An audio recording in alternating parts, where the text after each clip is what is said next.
Hi, I'm Pete Gallivan. Good news is worth celebrating, and that's what News to Celebrate is all about this week. Buffalo hockey fans are fired up as the Sabres sit atop the Atlantic Division. A North Tonawanda woman who recently received a life-saving liver transplant is now home and getting ready to head back to school. And theater lovers have something to look forward to as Shays has just unveiled its brand new Broadway season.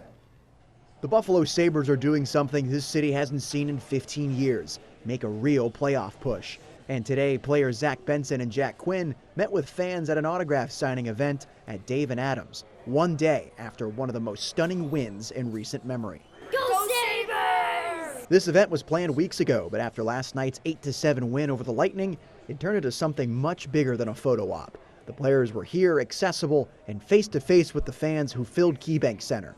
And those fans, they came ready. I'm so excited to see Benson, who's yesterday, Benson gave us a puck. I'm going to tell him, remember me? I'm from the game from yesterday. That's the ripple effect of what the Sabres are building. One night a player tosses a puck to a kid in the crowd. The next day that same kid is standing in line, still buzzing, wanting more. The team's turnaround has created a pipeline of moments that turned casual fans into devoted ones. I've only been a Sabres fan for about 4 years, how long I've been hockey, and that was something completely new for me, and I'm really excited to see where they go. Fans at Dave & Adams said getting players off the ice and into the community, especially right now, makes the team feel real, not just something you watch on a screen. And for fans who've waited this long, that connection means everything. These events are great. I love being able to come and meet the players, which is really nice. The crowd was amazing. It was so loud. I haven't heard it that loud in forever. And just everyone was high-fiving everybody else, and just the chants and everything. It was unbelievable. Some lifelong fans had already bought a ticket for the event, regardless of the Sabres' big win. And some were inspired by this team's energy to bring a friend and introduce them to the Saberhood. I definitely bought it, especially for my buddy, to make sure that he was here for it. The first time in my entire lifetime that I've had a playoff Sabres team in my entire life. Just nothing like it. Vibes are at an all-time high. This is a hockey town through the end of time. I'm with the Sabres on a super hot streak right now. One Western New York event venue is turning that excitement into a unique way to say I do. 2 News Side's Kelly Dudzik visited Marigold Manor today to find out what a special Sabres-inspired wedding would actually look like. Hey there, Kelly. Hey, Scott. Jeremy Urbanski's Bills-themed weddings got national attention from the Today Show last year in January. So yesterday, he started offering Saberhood wedding packages, Marigold Manors in Cheektowaga. And this wedding package is specifically for 70 guests to celebrate 1970, the year the Sabres started. You can add more guests if you'd like. And it also comes with a top-shelf cookie dessert station and scary good baked chicken, and you also have your pick of colors with the Sabres. You could, if you were going to do a Sabres themed wedding, do blue, you could do gold, you could do red, you could do black. I mean, there's plenty to work with, and then not going to feel too overly sports themed wedding, but could still be elegant and beautiful. Jeremy says that bringing in local brands like Duff's and Picasso's for the Bills weddings was so popular, and those are also part of this wedding package as well. Jeremy is also excited as a lifelong Sabres fan because his teenage daughter cannot remember a time when the Sabres were this good. On your side, Kelly Dudzik, Channel 2 News. All right, very good. The Irish-American flag was raised in Niagara Square despite the rain. Mayor Sean Ryan joined other local leaders as they paid tribute to Buffalo's strong Irish heritage. During the flag raising, traditional Irish dancers stayed dry inside, and there was also a poetry reading from classical Irish theater. We are a nation of immigrants, and we don't know who the next group coming into America is that's going to offer us enrichment through the arts, through the culture, through the singing. Not so much for the cooking, but we have a lot of other things we did okay. The city's St. Patrick's Day Parade is Sunday, and before that, the Old Neighborhood Parade is coming up this Saturday. The month of March, everybody's Irish down in the First Ward. It brings people down here that maybe have never been down here, and they see the old-time charm and just the old-fashioned hospitality. Vince Crayon has been bartending at Gene McCarthy's for more than 40 years. He says Buffalo's Old Neighborhood Parade serves as a huge boost for local businesses. Unbelievable. We have double the kitchen staff, double bartenders, triple bartenders to make sure that people get served. The Old Neighborhood Parade starts at 11 a.m. on Saturday. Right after the parade, the celebration continues with a traditional Irish hoolie at the Valley Community Center. I grew up over in the Old First Ward. It's the Old First Ward in the Valley. This parade brings the two neighborhoods together. The center's executive director says the extra money raised for the parade is used to support the community center. The daycare kids, the after-school kids, the seniors. We have transportation for the seniors, so it helps offset that cost. We also have a food pantry, and so all that money is used just to keep operations moving. Matty Burke says the parade and the holiday help support his local sportswear store and others in South Buffalo. St. Patty's Day was the biggest. It was like almost Christmas, to be honest with you. Everybody gets pumped up, and later on, like, we'll have so many people in the store buying Irish jackets, hats, winter hats, but it's great for the community and every restaurant. On your side in Buffalo, Chelsea Swift, Channel 2 News. The Old First Ward, a home to generations. Every year, the Old Neighborhood Parade brings the families together, marching through the streets, carrying the banner of their lineage. Lineage that exists here year-round, not just on Parade Day. It's the heritage. Many of these homes have been passed down through the years, an embodiment of the family tree. You look at movies like It's a Wonderful Life, and the picture it paints, that's the picture that you grew up in. It's true. 193 O'Connell Street is one of those homes. It's been owned by the Hahn family since it was built in 1900. In fact, even before a blueprint was even drawn, the land was in the family. I grew up in the suburbs, I lived in the country, but I feel home here. I feel I belong. Sarah is the latest Hahn to carry the deed. Sarah's great-grandmother, Sarah Elizabeth McDonald, built the home on land gifted her by her mother. She married Henry Hahn, and they lived in the upper flat while renting out the bottom floor to many families over the years. In fact, Henry and Sarah raised 10 children in that upper flat. To be able to walk down to church and to sit in the church where Sarah Hahn married Henry Hahn in 1900 in a double wedding ceremony with her brother, and to be able to just absorb all of that history and be proud of that. The home passed down through generations. Railroad workers, police officers, firemen, politicians. This house was a snapshot of Irish evolution in Buffalo. Sarah's father, Gary, grew up here and ultimately took ownership, renting it out for many years before finally handing it off to Sarah. It's a home full of memories. He walked this street as a tiny boy and as a young man, and he's walking the street in his 80s and still loving every bit of what's down here and having the pride of the neighborhood and the parade and the Irish heritage. And a home poised to build new memories for generations of Hahns to come.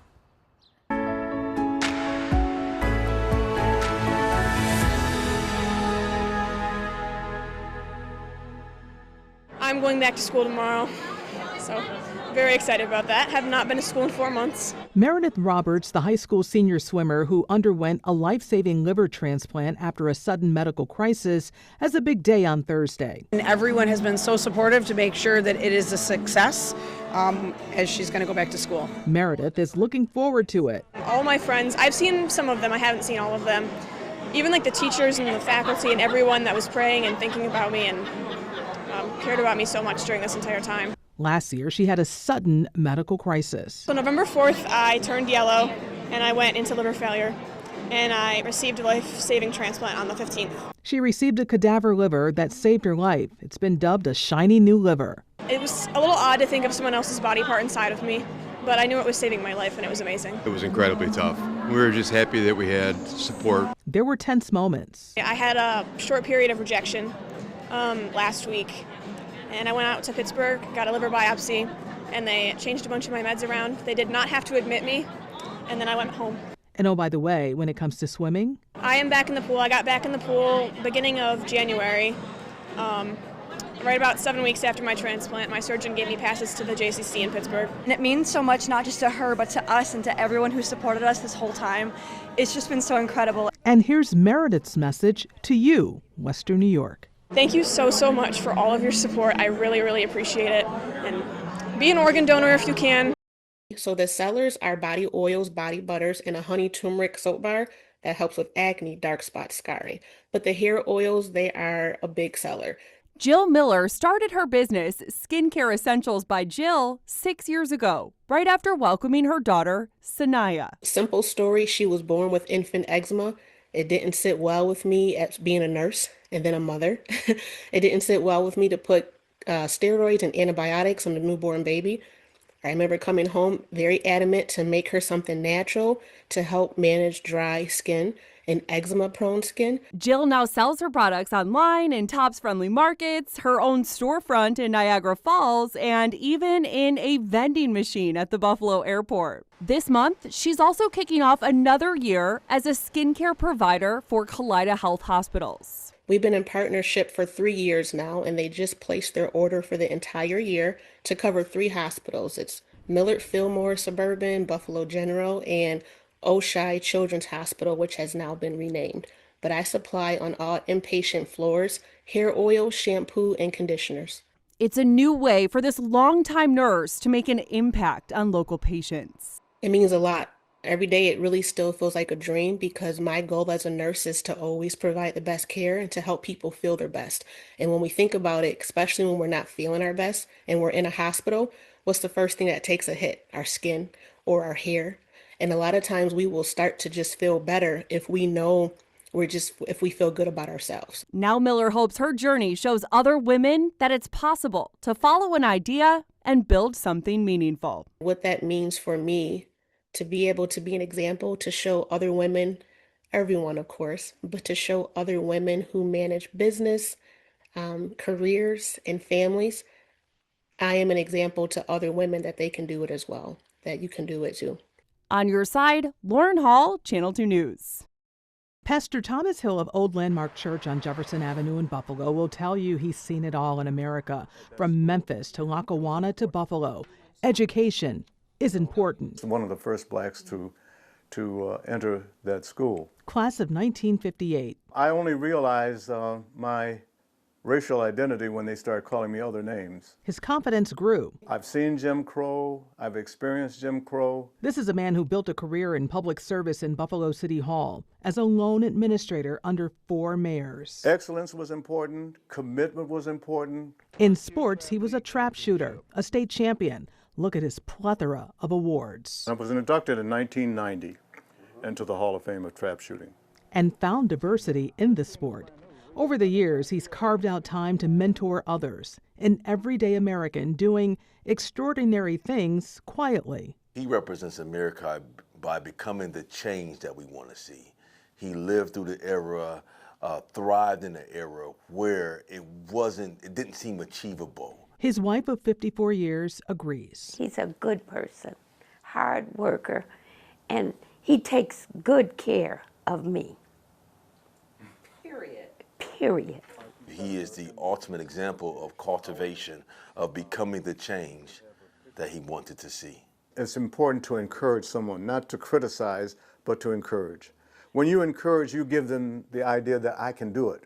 In 1983, he turned to the ministry. I was passive about being in the church because, gee, that's going to restrict my lifestyle. But it has been a game changer of fulfillment. Because at a stage of my life, I've seen changes, and then I've seen a reduction of that change, and I've seen it grow back to what we have.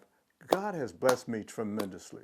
Just as he had a record trap shooting day, 498 shots, he wants to do the same in his current capacity in America. If I could have 498 souls to win today, that would be an accomplishment. That would mean so much to me. Brett Compton is the massage therapist and mobility specialist for the Buffalo Sabres. But this year he also served as massage therapist for the U.S. men's Olympic hockey team. It was just an opportunity that came up that was just surprisingly awesome. Compton says with the grind of the NHL season, he barely had time to process that he was going to the Olympics. So there was just so much going on that it was like the day before that I was like, oh, okay, this is happening. And yeah, so it hit me really late. While his role was similar to what he does here in Buffalo, the Olympic tournament required a different approach. The NHL season's super long, more of a marathon type of thing, where working in a tournament like the Olympics, it's, you know, more of a sprint. With a much shorter window, every decision and treatment had to be adjusted.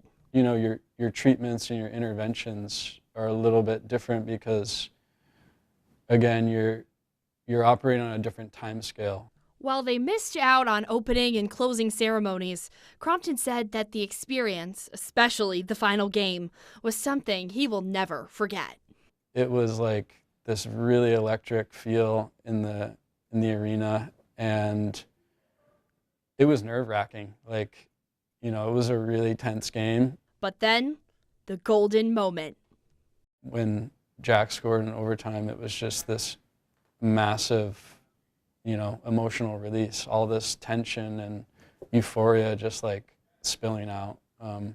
Just so proud of what they accomplished and what the team was able to do. Back at home, Crompton was honored alongside some of the Team USA players, including Tage Thompson, who stands 6'6" without skates on. There was a lot of chirping on the family text thread and from friends, you know, like, you can also play hockey when you grow up, and yeah, should have brought out a step stool for you. But humor aside, it was a special moment, not only for Crompton, but for his family. For my son to see, like, this was a big thing. It was meaningful to me. That was the most meaningful part for me, that hopefully, you know, he understands all the time away is for something bigger. And as for what's next? Next Olympics is in southern France, so that doesn't sound too bad. No, I'm just focused on what we're doing here with the Sabres. We have a really good thing going.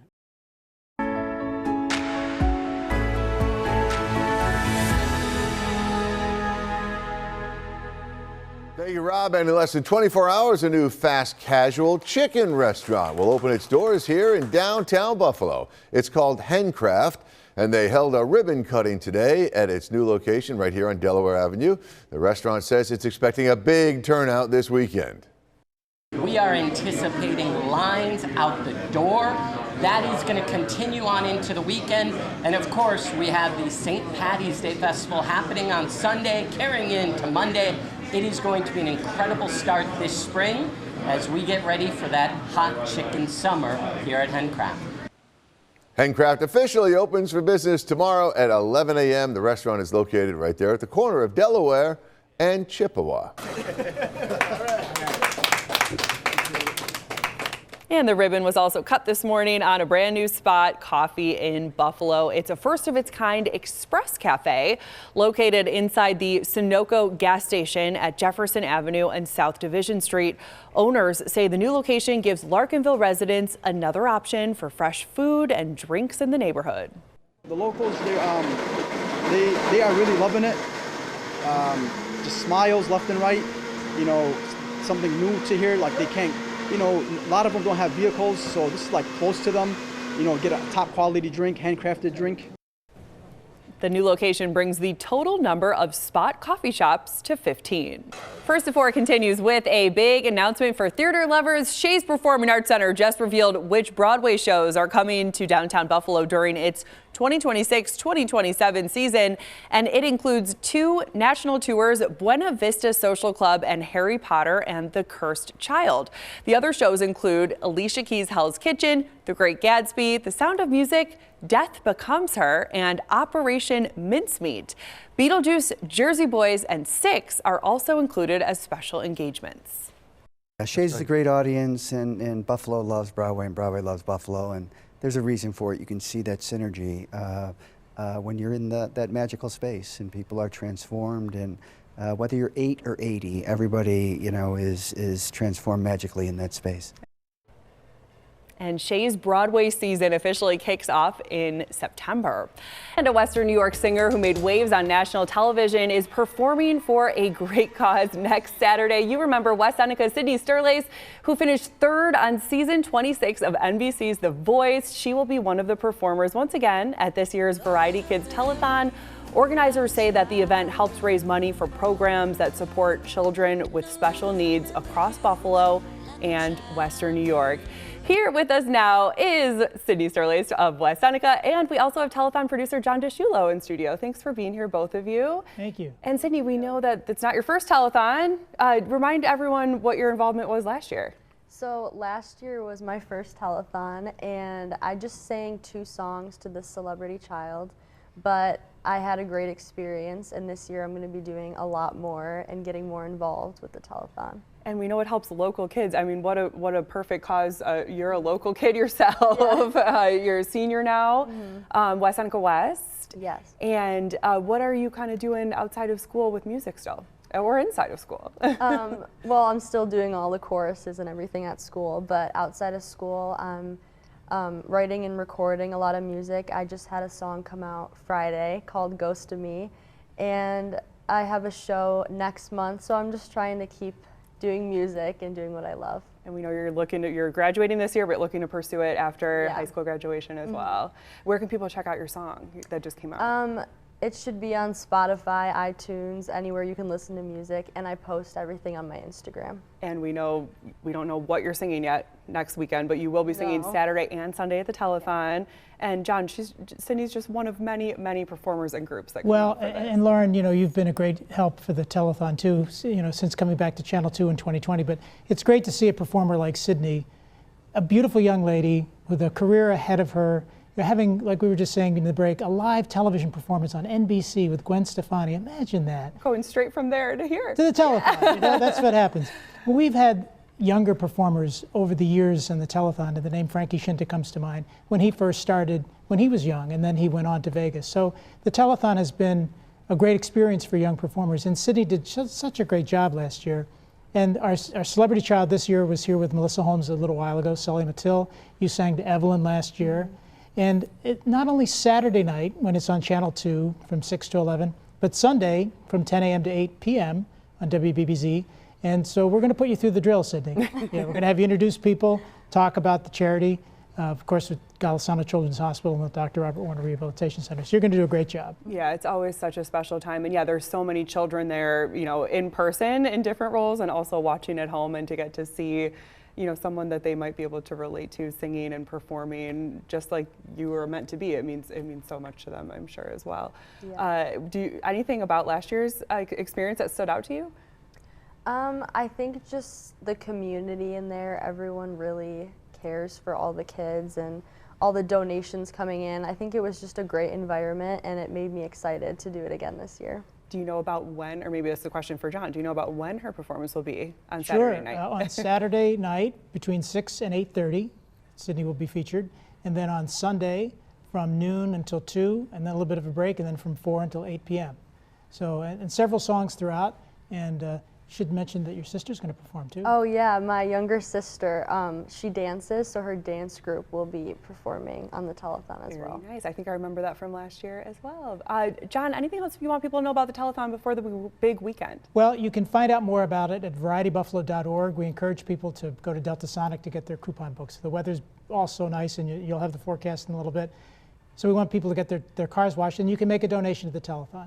You can go to varietybuffalo.org and find out more about the other entertainers and the other performers who are going to be there, and of course the charity. And then watch on television, good old-fashioned TV, and make that phone call and make that pledge. Again, it starts after the 6 o'clock news next Saturday, March 21st on Channel 2. Sydney and John, thanks so much for being here, and thanks for everything that you both do for Variety Club. And that's this week's News to Celebrate, sharing the good news happening across Western New York. We'll see you next time.